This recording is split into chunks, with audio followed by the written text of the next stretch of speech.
Al hablar sobre drogas, con gran frecuencia nos encontramos con la asociación drogas igual adicción. Actualmente se ha avanzado y hoy se habla de consumos problemáticos, incluyendo en estos diversos tipos de consumos como sustancias, juego, nuevas tecnologías, alimentación, etc.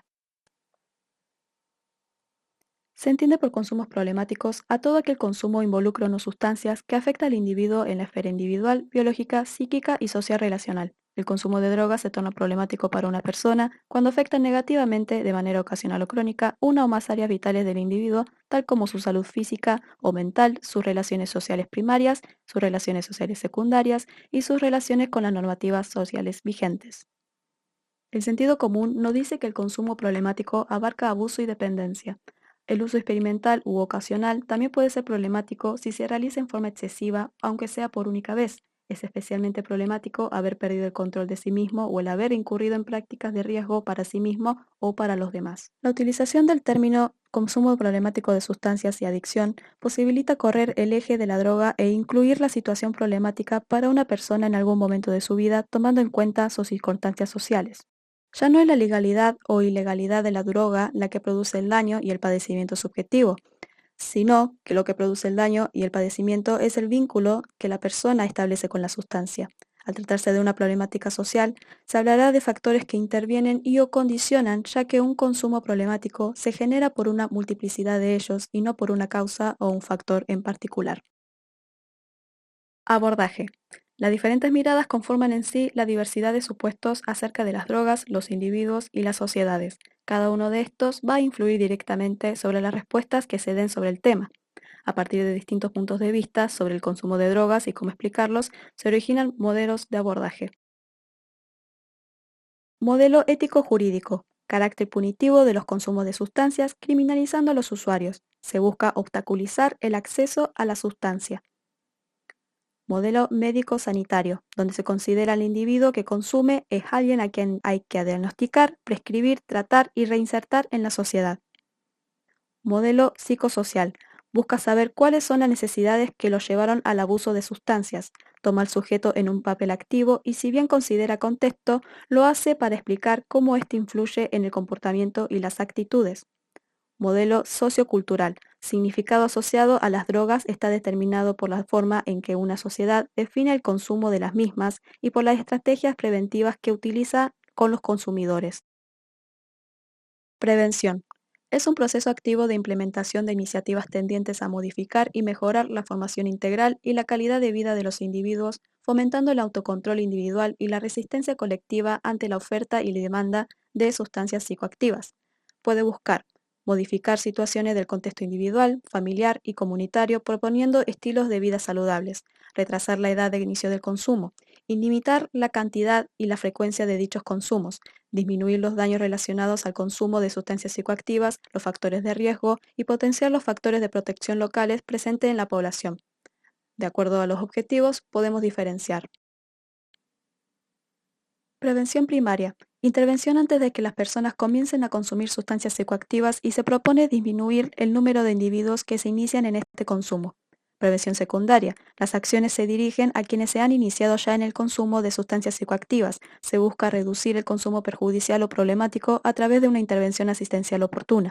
Prevención terciaria. Intervenciones realizadas para evitar que se agraven situaciones de consumos problemáticos instaurados y para atenuar las consecuencias o daños asociados a dichos consumos. De forma complementaria, se podrá trabajar desde prevención específica, acciones que se realizan trabajando directamente la temática de los consumos problemáticos, por ejemplo, trabajando con mitos con respecto al consumo y a las sustancias. Prevención inespecífica destinada a desarrollar y a mejorar la calidad de vida de las personas a través de diferentes actividades, por ejemplo, fortalecimiento de las capacidades individuales y a la integración en los grupos. El programa Municipios en Acción de la Secretaría de Programación para la Prevención de la Drogadicción y la Lucha contra el Narcotráfico adhiere a la siguiente clasificación: prevención ambiental o contextual, Incluye acciones que modifican el contexto físico, económico, social o virtual en que las personas toman sus decisiones de consumo, apunta a reducir riesgos y fortalecer factores de protección. Los objetivos son limitar el acceso a las sustancias, cambiar el contexto en que se las utilizan y reducir los riesgos asociados al consumo de sustancias psicoactivas. Prevención universal. Busca prevenir el inicio en el consumo de sustancias psicoactivas o evitar que los consumos experimentales u ocasionales se conviertan en consumos problemáticos mediante el desarrollo de competencias personales y sociales. Prevención selectiva, dirigida a grupos poblacionales más expuestos que otros a iniciarse en el consumo. Prevención indicada, se enfoca hacia las personas que ya presentan algún tipo de consumo problemático, siendo su finalidad disminuir los riesgos de esos consumos, la cantidad y la frecuencia del uso de sustancias y evitar la progresión hacia mayores daños para sí y para terceros. Asistencia.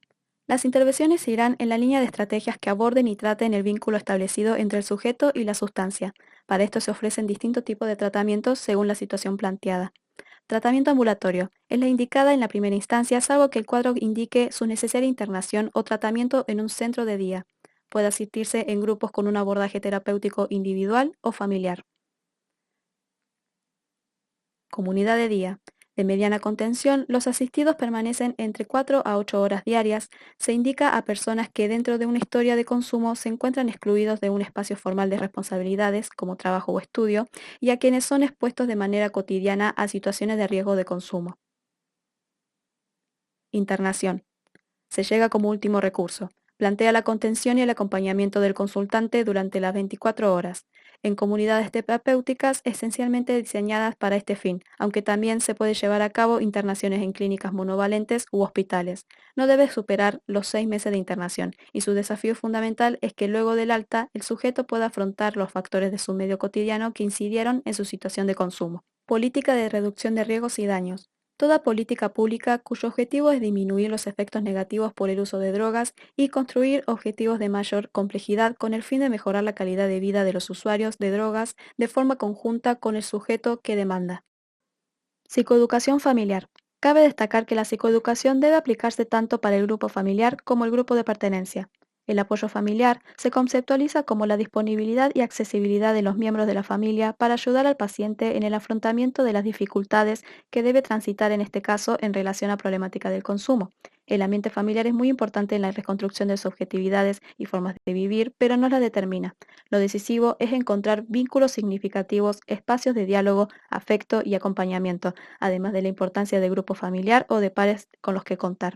En nuestras interacciones con los demás, de manera consciente o inconsciente, las personas asumimos diversos roles. No son roles estáticos y es muy común que se juxtapongan. Se puede explicar a través del triángulo dramático de Stephen Karpman, donde hay un rol de salvador, que es el héroe que busca satisfacer las necesidades de todos, incluso cuando no se lo hayan demandado, rol de perseguidor, busca castigar y reprochar, y rol de víctima, en el que demanda compasión, siente que no puede hacer nada para cambiar la situación y necesita que los demás resuelvan los conflictos que se le presentan. Romper la lógica del triángulo es posible, pero es un proceso que requiere de tiempo. La contención y orientación son dos procesos que están implicados en la primera escucha y serán parte de todo el proceso de acompañamiento al familiar. En una primera instancia, se construye un espacio seguro donde se es posible para las personas reconocer, expresar, drenar sus emociones. Es importante restituir poco a poco la dimensión del proceso como único camino para la transformación de la realidad. Además, el tratamiento efectivo debe abarcar las múltiples necesidades de la persona, no solamente su uso de drogas o su adicción. El dispositivo de intervención grupal es una herramienta asistencial para el acompañamiento de familias que atraviesan una situación problemática de consumo. Al compartir un espacio en común, donde es posible intercambiar experiencias, saberes y padecimientos, se producen identificaciones con las vivencias de otros y esto alivia la ansiedad con la que se suele llegar a la consulta. El grupo funciona como una red de contención, que luego se va constituyendo en un espacio de reflexión. Poco a poco, las personas van dando un nuevo sentido a lo que están viviendo y van adoptando otro posicionamiento ante la problemática, a partir del cual se generan cambios en las conductas familiares. Para mejorar la salud de las personas es importante propender a la reconstrucción del tejido social y el fortalecimiento de las relaciones sociales. El fortalecimiento de los vínculos sociales es una de las estrategias fundamentales para abordar las problemáticas de consumo, así como también planificar estrategias para que la persona se desarrolle plenamente. Estigmas. Las personas con un trastorno por consumo de sustancias se hallan en numerosas ocasiones juzgadas y etiquetadas, generando emociones negativas que suman a los síntomas psicológicos y emocionales que provoca la propia adicción. Estos prejuicios traspasan las mismas barreras del sistema sanitario, condicionando el trato y la recuperación de las personas en situación de consumo. Estas situaciones, además de afectar al consumidor, inquietan al entorno familiar y a la sociedad. En la sociedad, el consumo problemático se clasifica y se acepta o no según si sus características se adaptan a lo reconocido por el conjunto sociocultural como normal o aceptable, señalando a aquellos que se desvían de estos conceptos. La percepción cambia cuando el consumo no se limita a las situaciones sociales comunes. En este punto se genera un prejuicio, una etiqueta o un estigma que se enlaza a la adicción. Del mismo modo, el estigma y el grado de discriminación varían notablemente de una sustancia a otra. Si se habla de sustancias ilegales, el estigma se encontrará presente desde el inicio de consumo. Se entenderá entonces que el estigma está vinculado a las situaciones de adicción por la sustancia en sí, el contexto y la persona que consume. Esta situación tiene repercusiones físicas, emocionales y sociales para el mismo, teniendo un impacto directo en su entorno. La construcción de este estigma siempre es cultural, actúa como una definición totalizadora, resultando en la pérdida del resto de las cualidades de la persona adicta ante los ojos de la sociedad, generando una división entre el grupo normal y el estigmatizado, estableciéndose una jerarquización. La sociedad percibe que relacionarse con el consumidor implica un riesgo por considerarlo potencialmente peligroso e incapaz de controlar sus actos, tratando de legitimizar la exclusión y marginación. Incluso una vez recuperado del problema de adicción, la visión social negativa persiste. De igual manera, el estigma social sobre las personas en situación de adicción es en muchos casos interiorizado y asimilado por ellas mismas, surgiendo el autoestigma. Es un proceso cognitivo y emocional que tiene importantes repercusiones en la salud de la persona, asociado a síntomas depresivos, baja autoestima y escasa autoeficacia, que contribuye el retraso de la búsqueda de ayuda y tratamiento. Este es un efecto conocido como profecía autocumplida o efecto Pigmalión, donde la persona lleva a cabo lo que la sociedad espera que haga, aumentando la sensación de vergüenza, provocando situaciones desagradables que lo incitan al consumo. Sin duda, las familias de los usuarios de sustancias se ven afectadas de manera negativa. El impacto del uso de drogas de una persona puede provocar un aumento del aislamiento social, que pueda exacerbarse por los sentimientos de culpa y vergüenza que las familias a menudo sienten. Para poder acabar con esto, conviene una aproximación a la representación social de la adicción con el fin de comprender y desmentir los procesos estigmatizadores.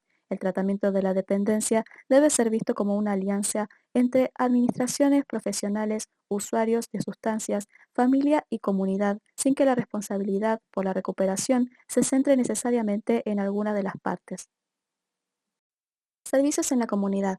Existen dispositivos que intentan contemplar las diferentes características de los pacientes. Los sujetos pueden llevar a cabo todo su tratamiento en la misma institución y con la misma modalidad o cambiarla según la complejidad clínica y situacional en diferentes etapas del proceso, a través de un equipo interdisciplinario. La Red Asistencial de las Adicciones de Córdoba es un sistema de atención único, integral, preventivo, asistencial y público para el abordaje de las adicciones que ha puesto en marcha el gobierno de la provincia de Córdoba bajo la órbita del Plan Provincial de Prevención y Asistencia de las Adicciones, que se encuentra a cargo de la Secretaría de Prevención y Asistencia de las Adicciones del Ministerio de Salud. El objetivo es establecer una asistencia racional y ordenada con los recursos que se disponen para dar respuestas integrales a esta problemática. RAC 1. Actividades sanitarias que apuntan a la promoción de salud y a la prevención del consumo de sustancias psicoactivas. RAC 2. Actividades sanitarias que contemplan el tratamiento ambulatorio especializado. Están constituidos por los denominados centros asistenciales. Pueden acceder a terapia individual, familiar, grupal, abordaje psicofarmacológico, grupos de ayuda mutua y dosajes para monitoreo del consumo. RAC 3.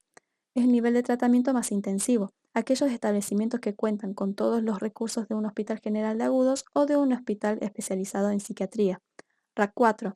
Nivel de máxima complejidad, destinado a la rehabilitación y reinserción de las personas con problemáticas asociadas al consumo de drogas. Está constituido por comunidades terapéuticas públicas y por las comunidades terapéuticas de ONGs que cuentan con la correspondiente habilitación de RUGEPRESA.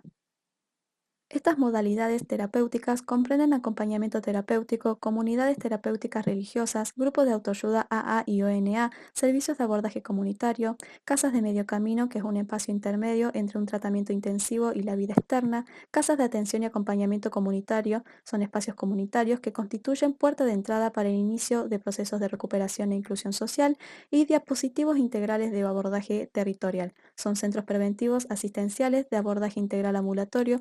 Las actividades que allí se realizan están orientadas a la atención primaria de la salud mediante estrategias de abordaje psicosocial, educativo, cultural, recreativo y laboral. Se implementan programas de prevención tanto a nivel personal como en el ámbito familiar y comunitario.